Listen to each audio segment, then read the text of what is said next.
Jangan lupa like, komen, dan subscribe channel YouTube TVRI Bengkulu, serta nyalakan lonceng notifikasinya.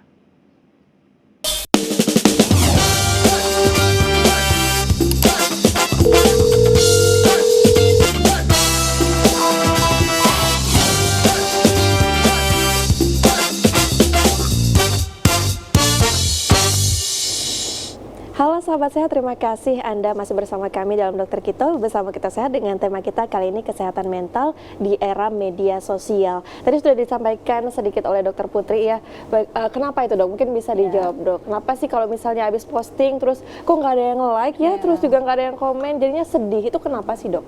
Sebenarnya mekanismenya sama seperti kita itu kecanduan dengan obat-obatan. Jadi sekali kita coba ada hormon, ada neurotransmitter yang keluar namanya dopamin. Nah dopamin itu yang memicu rasa senang.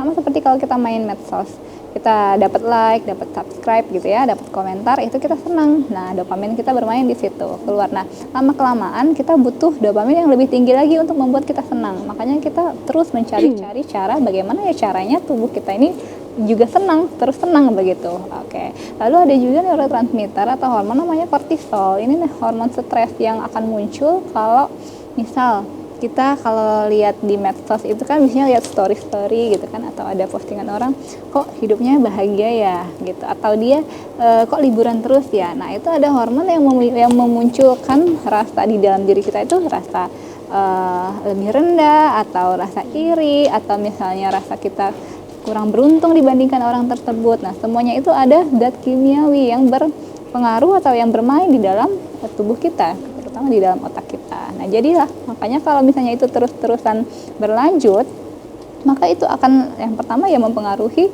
fungsi kita sehari-hari. Kita terus-terusan membandingkan diri kita dengan orang lain, terus juga kita merasa hidup kita kurang beruntung, ya akhirnya kita karena kita merasa sedih terus-terusan, merasa sering cemas, merasa depresi, lalu akhirnya kita butuh pertolongan dari psikiater sampai sejauh itu. Padahal efek awalnya atau awal munculnya cuma karena kita kecanduan main gadget, kayaknya kecanduan media sosial.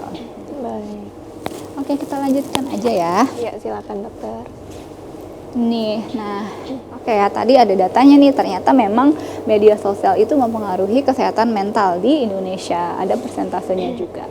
Nah, ini ada sedikit tips ya untuk mengurangi kemungkinan negatif atau dampak negatif dari media sosial. Yang pertama tentu kita membatasi durasi layar ya, atau screen time kita. Ya, 2 jam aja sehari, 1-2 jam sehari itu cukup.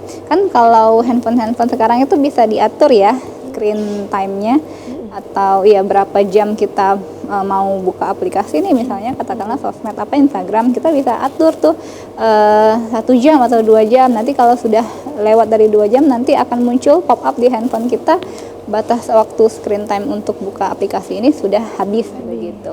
Nah, pilihan kita lagi untuk mengabaikannya atau mematuhinya demi kesehatan mental kita.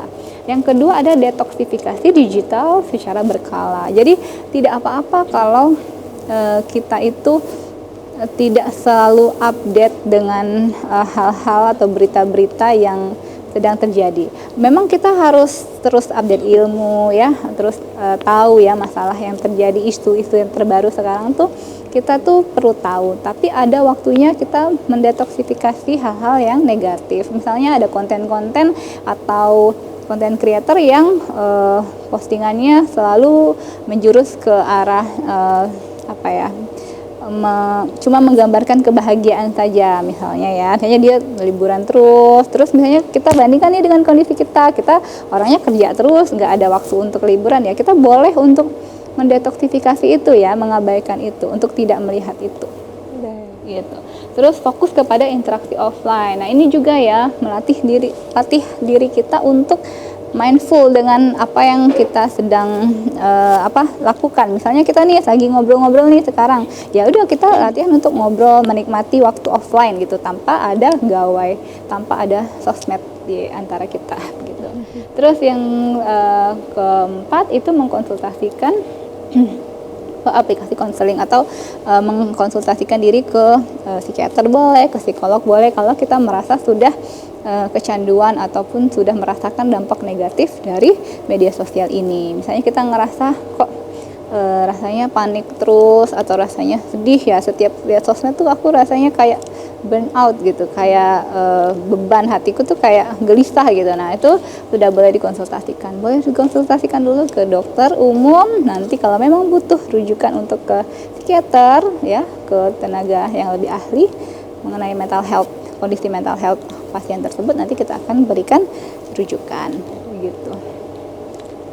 Oke, nah ini ya sebenarnya tadi sudah cukup dijelaskan di depan bahwa kalau kita ngomongin dampak pasti ada dampak positif dan ada dampak negatif. Tinggal kita yang memilih mau arahnya itu ke dampak positif atau dampak yang negatif.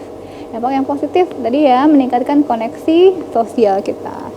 Jadi teman kita yang dulu mungkin udah nggak pernah ketemu lagi, udah waktu masih kecil kita bermain sama-sama nggak pernah ketemu, ternyata lewat media sosial kita bisa berinteraksi lagi. Itu dampak positifnya. Kemudian yang kedua, sarana mengekspresikan diri dan kreativitas ya bagi orang-orang yang suka berkonten begitu kan, untuk konten edukasi atau konten yang menghibur, itu boleh, sangat boleh ya untuk mengekspresikan diri dan menyalurkan kreativitas yang ada. Yang ketiga, nah ini sebenarnya fungsi awalnya atau fungsi yang baiknya itu kan ya untuk mengakses informasi dan edukasi kan ya. Media sosial itu contohnya ya nih TVRI ini ada bikin konten nih di Instagram untuk menginformasikan ada edukasi tentang masalah mental nih hari ini begitu. Oh, kita tahu ternyata hari ini TVRI menayangkan mental health di era di era digital, di era media sosial. Jadi kita tahu.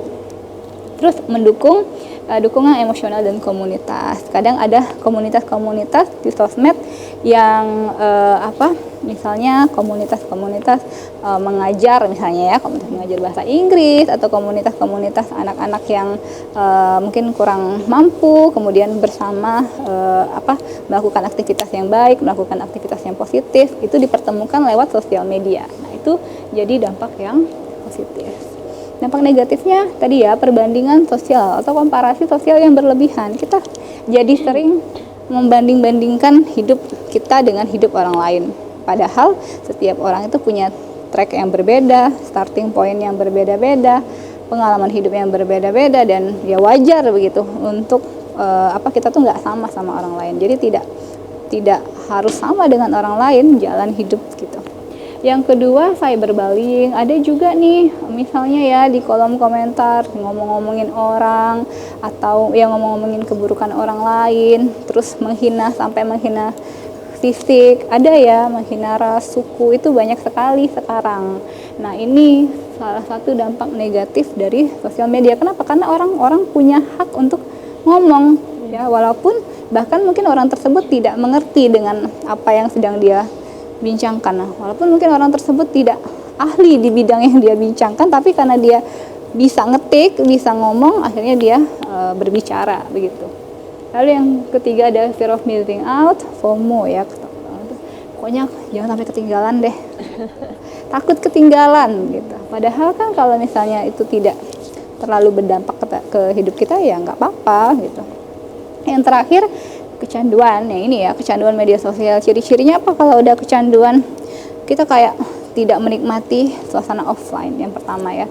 Jadi kalau kita lagi ngobrol sama orang atau lagi bertamu atau lagi kumpul-kumpul, rasanya pengen pegang HP, pengen nge-scroll gitu. Padahal kita lagi sama teman-teman, lagi ngumpul begitu ya. Jadi udah kecanduan. Yang kedua itu tadi bangun tidur melek mata, langsung yang di-share itu handphone, ya kan? Terus ya yang selanjutnya yaitu ya kecanduan media sosial. Dalam satu hari kalau nggak lihat update berita itu rasanya kayak panik, cemas, bahkan sampai ke gangguan secara fisik tadi ya, seperti yang Julia bilang, ada mual, muntah, pusing kalau nggak lihat medsos hari itu satu hari. Oke. Lalu ya ini tadi yang saya sebutkan. Ada juga dampak negatif dari media sosial, itu namanya self diagnose ya, self diagnose. Jadi mendiagnosis kan, kalau orang-orang kasih konten edukasi pasti ada dua dampaknya ya, dampak positif, dampak negatif. Dampak positifnya orang jadi tahu, jadi aware. Dampak negatifnya apa? Jadinya saya merasa, jangan saya ya yang dibilangin sama dokternya gitu. Jangan saya ya yang termasuk ke dalam kategori depresi gitu.